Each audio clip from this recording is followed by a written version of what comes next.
The forest kingdom breathes in silence. Welcome to Fantasy Journeys. Chapter 2. Light that has forgotten. Its direction. The track ended without ceremony. No barrier, no change in the trees, no marker of any kind. It simply stopped being a track. The compressed earth softened, then spread, then became indistinguishable from the rest of the forest floor, a carpet of moss and dark soil that held the shape of their passage for a moment, before slowly, very slowly, forgetting they had passed. Cael dismounted without discussion.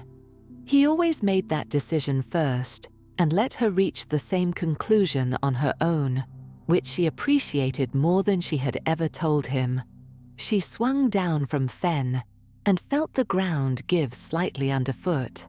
Not unstable, just deep, layer on layer of accumulated softness. She pressed her boot down, and the moss compressed without complaint, a half-inch of give, and when she lifted her foot again, it rose back slowly, almost fully. Almost. She let Fenn's reins loose in her hand.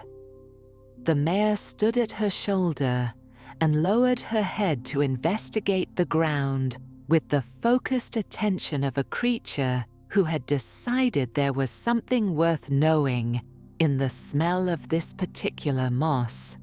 Ahead of them, she was still thinking in terms of ahead, though the track had given her no reason to continue in any specific direction. The trees opened slightly. Not a clearing exactly, more an exhale, a place where the canopy gapped and something more complicated than light fell through. Diffused, layered, the color of water over pale stone. She had seen light like this once before, in the nave of a cathedral, in a city she had passed through 8 years ago, where the windows were old enough that the glass had slight imperfections, and the light came in bent and softened and distributed equally everywhere, so that nothing cast a shadow. Here, nothing cast a shadow either. She had not noticed until now. She looked down at her own feet, at Fenn's grey back, at the back of Cael's coat as he tied his horse loosely to a low branch. None of them cast shadows. The light had no direction to cast them from. She pulled the map from the tube. The notation for this section was sparse. The dense cross-hatching she had been tracking since the oak tree had thinned here, and in its place was something she had initially read as an error, a section where the ink lines simply stopped and were replaced by blank paper, as if the cartographer had paused and forgotten to finish. She had assumed it was deterioration, age and moisture consuming a portion of the detail. Now, standing in it, she understood it differently. The blank space was not an omission. It was an accurate description of what this place looked like on paper. Unfinished, open, without the kind of density that could be rendered in crosshatch. The cartographer had not forgotten to draw this section. They had drawn it correctly by leaving it empty. It was a small thing, and it was an extremely precise thing. The kind of precision that came from knowing exactly what your marks meant and trusting that the person reading them would know too. She looked at the map more carefully, running her lens slowly along the northern edge of the valley where the map's detail was heaviest. She found what she had been vaguely aware of for 2 days without fully articulating. The marks were not consistent, not in quality. The ink weight was even throughout, the paper treated identically, but in style. In the upper section, the cartographic notation was formal, practiced, the kind taught in institutional survey schools, labels in a standard italic, river marks in the accepted symbol. But in the lower portion of the map, the section closest to the valley's center, something changed. The marks were smaller, more personal. The label for what the formal section called a primary water channel was here rendered simply as the sound it makes in rain. 6 words in a hand that looked different from the hand that wrote, bifurcated oak bearing north-northeast. 2 hands, or 1 hand, changed. The kind of change that happened to handwriting over a decade, or the kind that happened when the person doing the writing no longer needed to explain themselves to anyone but themselves. Cael appeared at her elbow. He had a habit of moving without announcing himself that she had entirely stopped registering. "Something?" he said.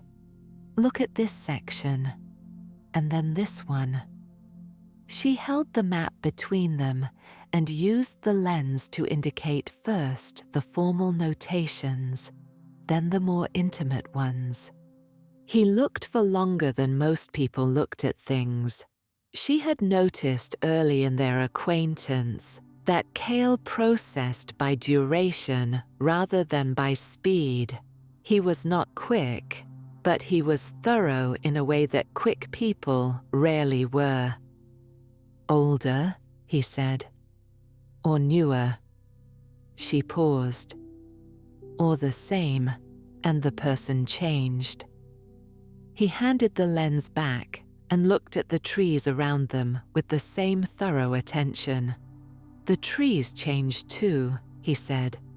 "About 20 minutes ago." She looked up. He was right.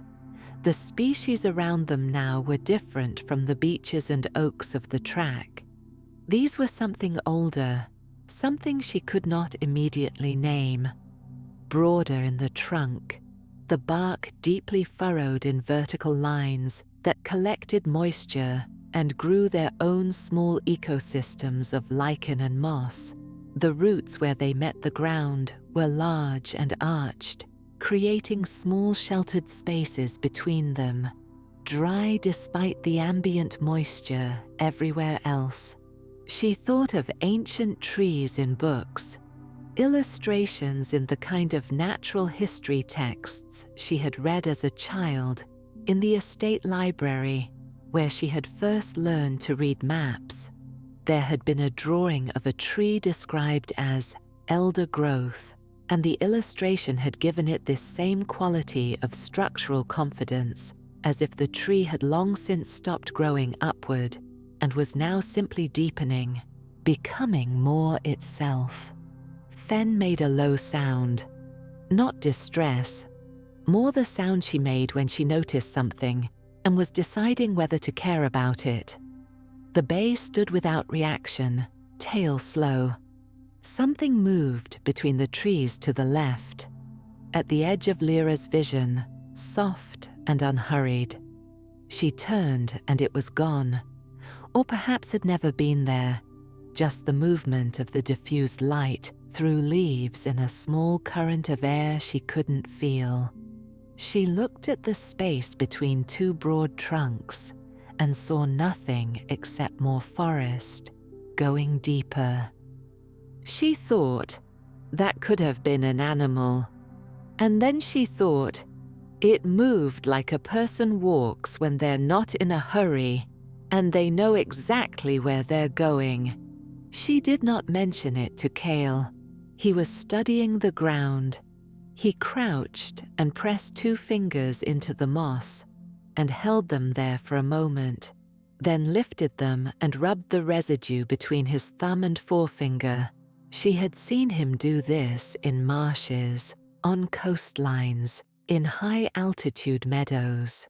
He was reading something in the texture that she had no vocabulary for.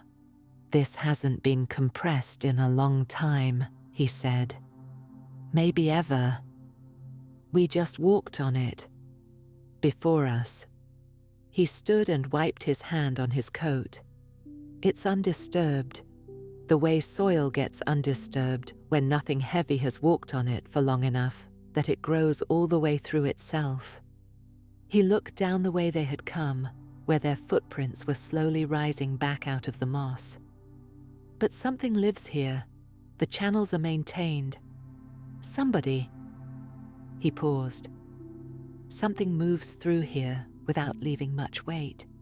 The water was louder now, all 3 tones of it, closer and more distinct. The lowest register had resolved into something that sounded less like running water and more like stone speaking, a low continuous resonance that she felt in her sternum before her ears identified it. The mid-register was lighter, moving faster. The highest was almost musical, thin and bright, the sound of a very small stream over very smooth rock. Lira looked back at the map. The water, in the formal notation at the map's edge, was labeled as a single river system, but in the personal notation at the center, the same water was described in 3 separate phrases, arranged in a triangle, each one facing a different direction on the page. She tilted the map.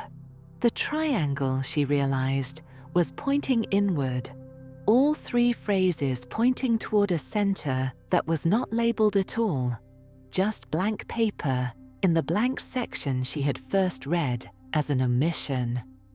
She thought of the leaf in the corner. 5 exact lines. She thought of the phrase in the margin. The first sound. Not a sound. The first one. The implication being that there were others, in sequence, that the place itself would provide in order if you simply kept moving. Cael had started walking, not along a path. There was no path, but between the broad-trunked trees, in a direction that, when she looked at it, seemed to follow the sound of the highest water, the light, brightest register. He was not looking at the ground or the trees. He was looking straight ahead, tilting very slightly toward the sound, the way a person moved who was trusting something other than their eyes. Lira rolled the map and clicked the tube shut. She had come on this journey because the archive's catalogue entry had made no sense. Interior survey, provenance unknown, was not a sufficient explanation for a map this precise and this intimate. She had come to understand the document, to place it correctly in the historical record, to find the external point of reference that would explain how it was made.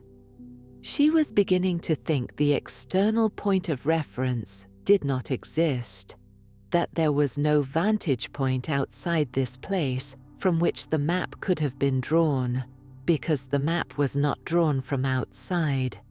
The knowledge in it was interior knowledge. The blank space at the center was blank, because you could not stand outside a place and describe its center. You could only stand inside it and know where the center was. She followed Cael between the trees.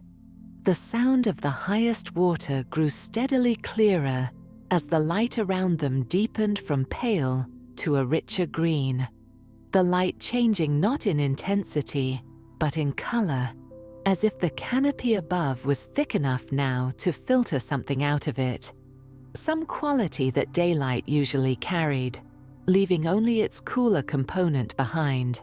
Ahead, through 2 more rows of the broad-trunked trees, the ground began to drop. The valley opened below them in layers. Stone first, pale and pale green with lichen, then the glint of moving water, then more stone, and below that, far below, something she could not yet see clearly, but that the map, she knew, had rendered in its careful hand as a blank space with 3 phrases pointing inward. Her foot found the first step of what turned out to be natural stone, worn smooth by water, and she thought by long and patient use, the kind of smoothness that came from being stepped on, very many times, by something not especially heavy, moving with certainty in the dark. The descent began. Below them, the forest kingdom breathed in its ancient, patient silence, and for the first time since the archive, Lira was genuinely uncertain what they would find. She found that she did not mind